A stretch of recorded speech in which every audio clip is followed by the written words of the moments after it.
Welcome students to Naveen sir physics classes. So in last lecture we discussed about the triangle of addition of vector and as well as parallelogram law of addition of vector.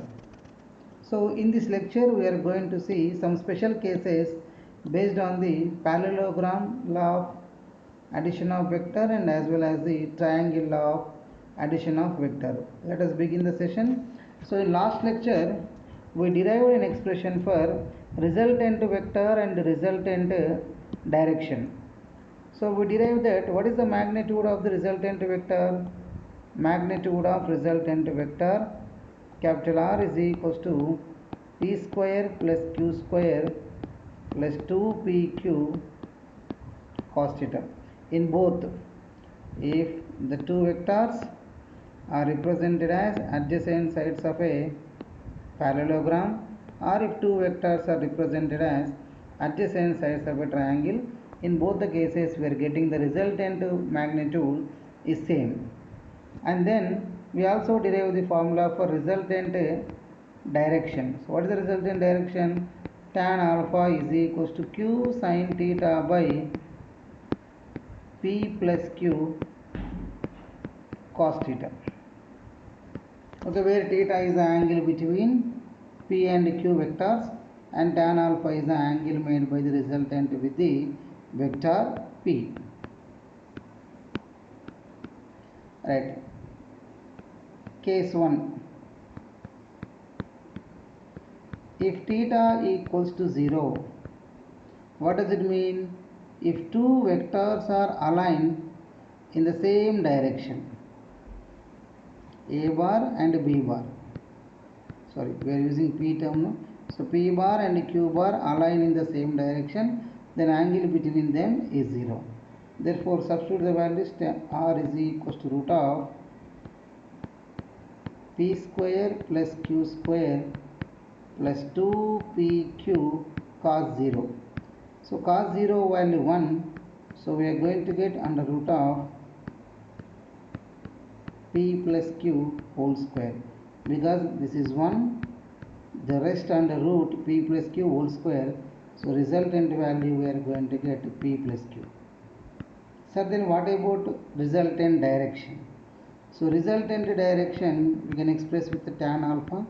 Tan alpha is equals to q sin 0 by p plus q cos 0. So numerator is 0, automatically total term will be 0. So tan alpha 0, so alpha is 0. That means the resultant direction is along the direction of p bar and q bar. Right? Let us take case 2. If theta is 90 degree, what does it mean? Two vectors are perpendicular to each other. If two vectors are perpendicular to each other, then let us write the resultant formula expression. So R under root of p square plus q square plus 2pq cos 90. Cos 90 value is 0. So R equals to, we are going to get p square plus q square. Then what about resultant? Tan alpha equals to q sin 90 by p plus q cos 90. So here cos 90 value 0, sin 90 value 1, therefore we are going to get q by p. Okay. Right, let us take, if the vectors are anti-parallel to each other, that means if theta is 180, if theta is 180, we are going to get, in what way they locates p bar and q bar are opposite, therefore theta will be 180. When theta is 180, cos 180 we know that minus 1. So p square plus q square minus 2pq we are going to get, because cos 180 is minus 1. So under root we have p minus q whole square, therefore r is equals to p minus q. This is the resultant magnitude. Then what about direction? Tan alpha equals to q sin 180 by p plus q cos 180.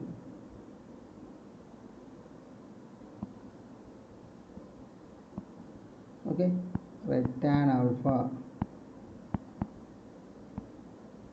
sin 180 is what?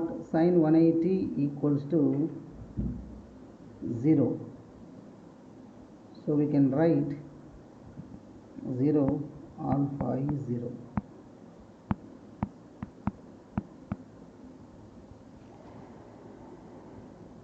Okay, these are the values of for different angles between the vectors, different directions of resultant vector and resultant magnitude. These are some special cases which we can come across in most of the cases. Okay, now sir, we discussed about the addition of vector. Then what about subtraction of vector? For suppose if the two vectors are represented as adjacent side, if they are asking a bar minus b bar, then how to do this? So if they are asking a bar minus b bar, we are going to write, I told you that already, a bar minus b bar is nothing but, the subtraction is also nothing but addition of a negative vector to a given vector. So now we are going to deal with subtraction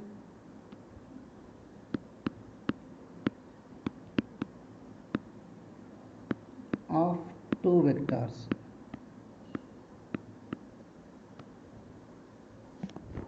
So we have given two vectors, a bar and b bar, sir. Okay, b bar, a bar are given. They are asking a bar minus b bar. So first, to find out a bar minus b bar, we should write its negative vector. So minus b bar. If this is theta between the vectors, and this we can write 180 minus theta. This is negative vector. Now what is the resultant? This will be the result. Resultant will be in the diagonal of a bar and minus b bar. After closing this, we are going to get a parallelogram. The derivation for the resultant magnitude and direction will be same. We are not going to derive the lengthy one. So simply we are going to substitute in the place of theta. We are going to write 180 minus theta. Only this we are going to substitute in the expression. So r is equals to root of a square plus b square plus 2ab cos of 180 minus theta. Cos 180 minus theta in second coordinate. In second coordinate, this will be, cos becomes cos only, but cos function in second coordinate negative. So we are going to get a square plus b square minus 2ab cos theta is the magnitude of resultant. So this is the expression for magnitude of resultant vector. of A bar minus B bar. In the similar way, direction, this is the direction, resultant direction I am writing with alpha. So tan alpha is equals to q sin theta by p plus q cos theta. So what we are going to get, q in the place of theta we are going to write 180 minus theta by p plus q 180 cos 180 minus theta. So 180 minus theta in second coordinate. In second coordinate sine function is positive, therefore we are going to get sin theta only. But in denominator we are going to get p minus q cos theta. So this is the direction of resultant vector of A bar minus B bar. Okay, this is about addition and subtraction of two vectors if they are represented by adjacent sides of a parallelogram or adjacent sides of a triangle. So now let us discuss some points related to these addition and subtraction of vectors. These points are very helpful when we are doing the numericals. Let us write them as note.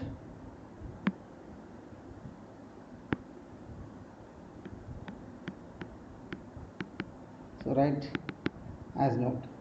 For suppose if n number of vectors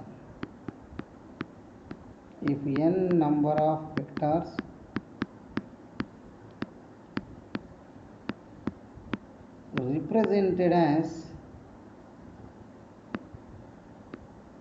adjacent sides of a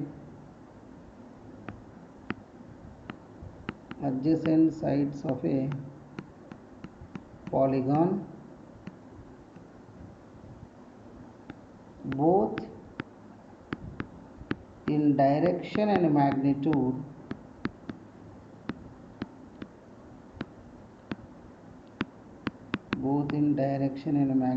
then in what way? Magnitude in such a way that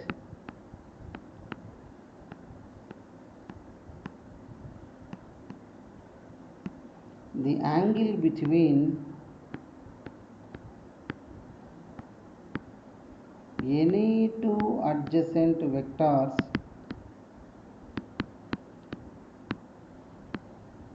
is 2 pi by n. Then its resultant, then magnitude of their resultant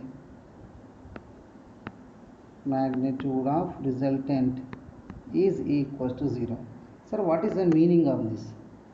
So we have given number of vectors like this.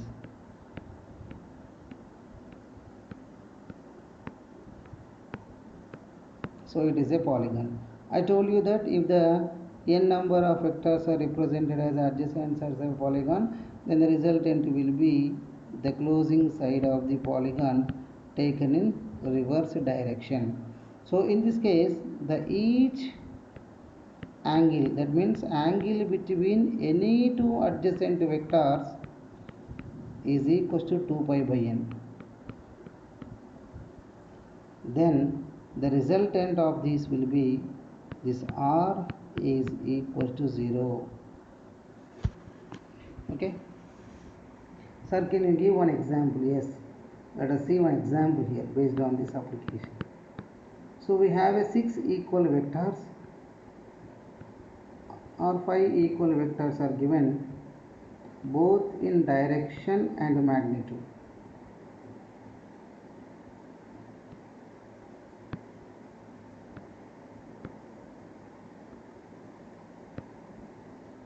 Okay. A bar, B bar, C bar, D bar, E bar, and then F bar. The angle between adjacent vectors is given as 60 degree.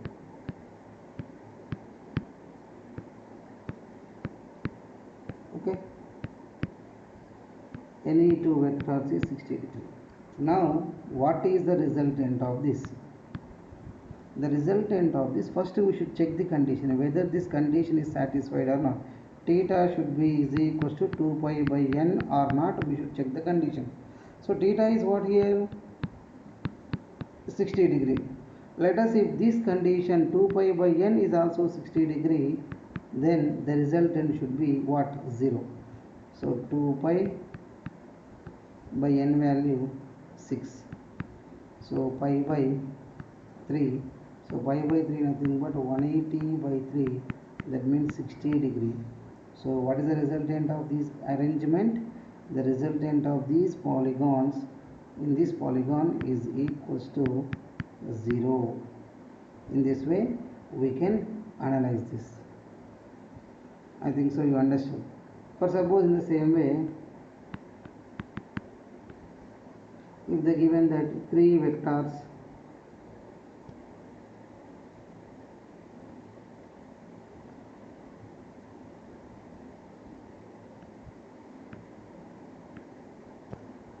so what is the angle in this?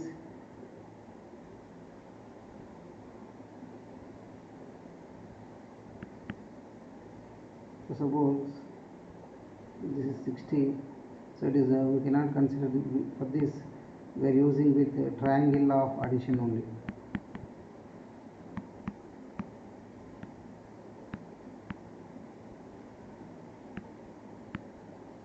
So check it, t is equals to 2 pi by n, 2 pi by n is equals to 3. So 2 into 180 by 3. So this is not gives a 0 resultant. That means your resultant vector is not equals to 0 in this condition, whether it is 0 or non-zero. Okay, this is one of the useful application in case of a polygon. Right, let us see one more. Let us write some more notes also here.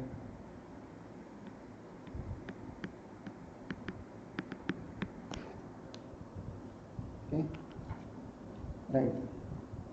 So resultant of, these are the points important. Resultant of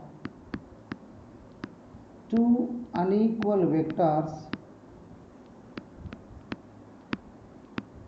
cannot be 0. They never be 0. Right. Next, in the same way, resultant of 3 coplanar vectors. I told you that already what are coplanar vectors? Coplanar vectors nothing but which lies in the same plane. Resultant of 3 coplanar vectors may or may not be 0. They can be 0 or they cannot be 0. And then resultant of 3 non-coplanar vectors cannot be 0. So these are the points to do the sum theory bits. Okay na? Right. Let us discuss about Lami's theorem.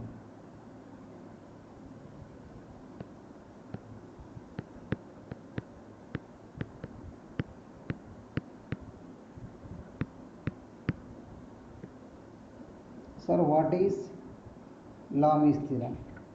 So Lami's theorem is nothing but when three vectors, when three vectors acting at the same point,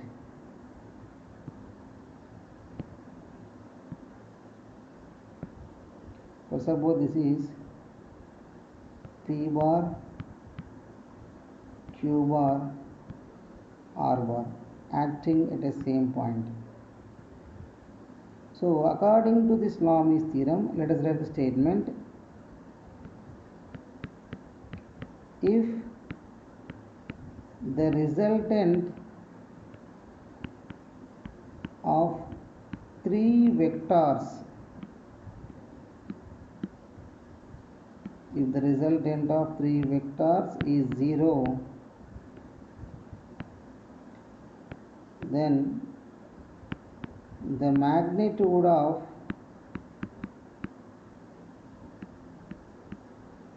a vector is directly proportional to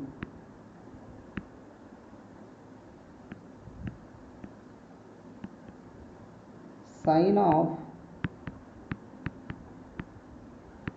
angle between other two vectors. Sir, what does it mean? So let us take the angle between, this is alpha, beta and gamma. So they given that resultant of these three vectors at point O is 0. They mentioned in the statement clearly the particle O is at rest. What does it mean? If this particle is at rest, that means the resultant of these three forces at point O is equals to 0. If this condition is satisfied, then what is that? We need to find out what is the magnitude of vector P, Q and R. The magnitude of vector P is directly proportional to sine of angle between two other vectors. That means P directly proportional to sine alpha. So mod P bar. In the same way, magnitude of Q bar, magnitude of vector Q is also directly proportional to angle between two other forces or two other vectors. What is the two other vectors? P and R. So Q are directly proportional to sine beta. In the same way, last one. So magnitude of vector R is directly proportional to sine gamma. So finally we are going to get P by sine alpha, Q by sine beta is equals to R by sine gamma. So if any one of the force is mentioned or if any one of the vector is given, we can find out the rest. And one more important point, the sum of angles of alpha plus beta plus gamma is equals to 360 degree. So with the help of this information, if one of the angle is given, for suppose this is given as 150, okay, we can find out the rest of the angles with the help of its magnitude also given. For suppose 2 Newton, 4 Newton, they are asking what is the value of Q, and here they given that this is for suppose 90 degree. So if this is 90 degree, what is the value of this? 240 plus, and this value should be 120. In this way we can find out the values of angle with known angles in the question. Okay, so this is one of the most important application which gives the magnitude of missing force. Especially this Lami's theorem we are going to use when three forces are acting on a body simultaneously, when and then the body is at rest. That means under equilibrium due to application of forces. If the body is under equilibrium, then we are going to use the concept of Lewis theorem. Okay, right. In next lecture we are going to do some numericals based on this, and as well as we are also going to discuss about resolution of a vector or rectangular components of a vector. In next lecture we are going to discuss. Okay, take care, stay safe.